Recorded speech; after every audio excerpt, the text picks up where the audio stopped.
काय करायला सांगितलंय? आम्लरसाची उत्पत्ती आहे. कशा आहे? मधुर आहे. द्रवगुणाचं शोषण करतो आणि त्याच्यामुळं मध सांगितलं आहे. बेसिकली ऋतुचर्या, दिनचर्या अध्यायामध्ये सांगितलेल्या ज्या ज्या गोष्टी आहेत ह्या त्या त्या काळानुरूप उत्पन्न होणाऱ्या आणि बदल घडणाऱ्या शरीराच्या धर्मानुसार आहेत. ॲक्च्युअल उन्हाळ्याची तप्तता आम्लरसाच्या उत्पत्तीसाठीचं कारण आहे. म्हणून आम्लरस साधारणतः पूर्वीच्या शेड्यूलप्रमाणे पावसाळ्याच्या ऑगस्ट महिन्यापर्यंत राहतो आणि नंतर तो मधुर रसामध्ये कन्वर्ट होतो. सो हे समजून घेण्यासाठी जी काही रसांची उत्पत्ती सांगितली आहे ऋतूनुसार, त्याचा खूप छान असा उपयोग हा आपल्या ट्रीटमेंटमध्ये होऊ शकतो. उदाहरणादाखल तुम्ही पाहिलं आहे उन्हाळ्याच्या ओपीडीमध्ये की आपण बहुतांश लोकांचं तिखट खाणं बंद केलं होतं. कशामुळं? ऑलरेडी ग्रीष्म ऋतूमध्ये कटुरसाची उत्पत्ती सांगितलेली आहे. मग कटुरसाची उत्पत्ती आणि धातुक्षय कटुरस अतिसेवनानं होणारा हे जर का समीकरण असेल तर मग वरतून एक्स्ट्रा कटुरस घेण्याची काही गरज आहे का? तशी नाही आहे. कारण कटुरस अतिसेवनाने काय होतं? धातुक्षय होतं. मी हे वाक्य पुन्हा रिपीट का केलं? कारण तुमच्या मनात प्रश्न पडेल, मग हेमंत ऋतूमध्ये मधुर रस उत्पन्न होतो, का गोड खायचं? बरोबर. पण कटुरस लिमिटेशन आहे. मधुर रसाला लिमिटेशन आहे पण कटुरसासारखं लिमिटेशन नाही आहे. आणि दॅट्स वाय हेमंतामध्ये प्रदीप्त अग्नी असतो आणि तो पचवू शकतो. ग्रीष्मामध्ये अग्निमांद्य असतं, कटुरस उत्पत्ती असते, म्हणजे सगळ्याच सिच्युएशन धातुक्षयाच्या असतात. म्हणून आंबा येतो. बरोबर की नाही? आणि आम्लरसासाठी कोण येतं? जांभूळ येतो. बरोबर की नाही? आणि हेमंतामध्ये कोण येतो? इक्षू येतो. बरोबर की नाही? ऑक्टोबर, नोव्हेंबर, डिसेंबर ऊस येतो. का येतो?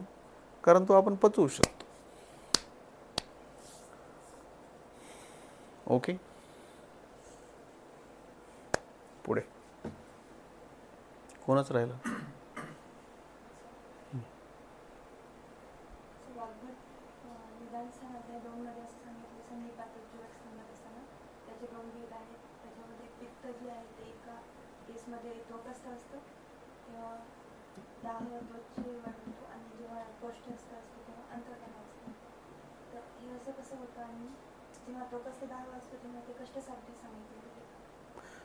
त्वकस्थ कंडिशन जी आहे ती शाखागत आहे. शाखा कोष्ठगती जर तुम्हाला माहीत असेल तर शाखेतील दोष कोष्ठामध्ये आणून जवळच्या मार्गाने बाहेर काढून टाकणे हा त्याचा उपाय आहे. कोष्ठस्थ जेव्हा असतं, पहिला प्रश्न की पित्त ज्या स्थानात जाईल, पित्त हे प्रिन्सिपल आहे. तुम्ही त्याला दोष म्हणून शिकता, पण जे सरगुणाचं आहे, जे द्रवगुणाचं आहे, जे उष्ण आहे, जे तीक्ष्ण आहे, बरोबर, जे रक्ताशी साधर्म्य ठेवतं, या सगळ्या प्रॉपर्टी ज्याच्यामध्ये आहेत, गुणधर्म ज्याच्यामध्ये आहेत, त्याला आपण पित्त असं म्हणतो. सो जेव्हा ते त्वचेच्या आश्रित होतं त्या ठिकाणी उष्ण आणि तीक्ष्ण गुणाचं पित्त त्या ठिकाणच्या स्निग्धतेला कमी करून बर्निंग म्हणजे दाह हे लक्षण उत्पन्न करतं. जेव्हा ते कोष्ठात जातं त्यावेळेस त्या ठिकाणी ते दाह उत्पन्न करतं, कारण त्याचा गुणधर्म आहे. कष्टसाध्य शाखागत असल्यामुळं, सुखसाध्य कोष्ठगत असल्यामुळं. ठीक आहे.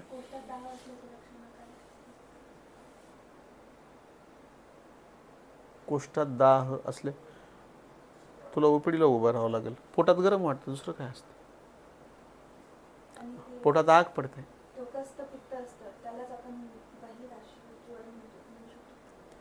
म्हणू शकता तुम्ही. बहिराश्रित ज्वर हा शब्द बेसिकली काय होतं, म्हणजे तुमच्यासाठी म्हणजे एक गोष्ट मला सहज करावीशी वाटते.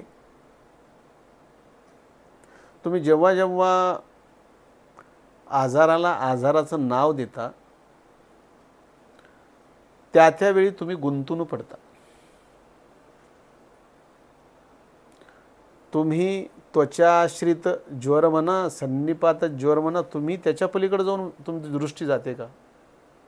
तुम्ही जर एकदा त्याला नॉमिनेट केलं की हा काय असा असा शीतांग सन्निपात आहे असं म्हटलं, मग तुम्ही शीतांग सन्निपाताचे चरक, सुश्रुत, वाघभट, योग रत्नाकर शीतांग सन्निपात जातात, दुसरं काहीच बघायचं नाही.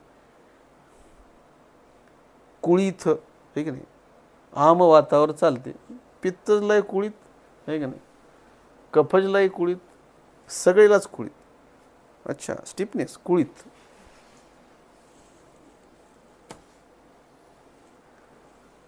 मला असं म्हणायचं आहे, या पद्धतीनं न जाता गुणांच्या आधारे जर तुम्ही, मी कसं वर्णन केलं त्याचं, की पित्त हे एक प्रिन्सिपल आणि तत्व आहे ज्याचे हे गुण आहेत.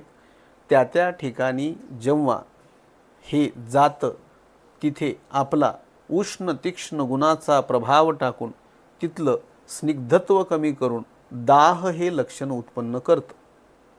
कोष्ठात गेलं तिथं करणार, मूत्रवस्तुस्थामध्ये गेलं तिथं करणार, त्वचेत गेलं तिथं करणार. बरोबर आहे ना? कुठेही जाऊ ते करणार. म्हणून तुम्ही त्याला कधीही निदान करत असताना जर तुम्हाला पिन पॉईंट काम करायचं असेल, लाईक ॲलोपॅथ, ते काही काम करत नाहीत तसं, पण त्यांच्यासारखं जर समजा आपल्याला काम करायचं असेल, 2 दिवसात रिझल्ट, 1 दिवसात रिझल्ट है ना.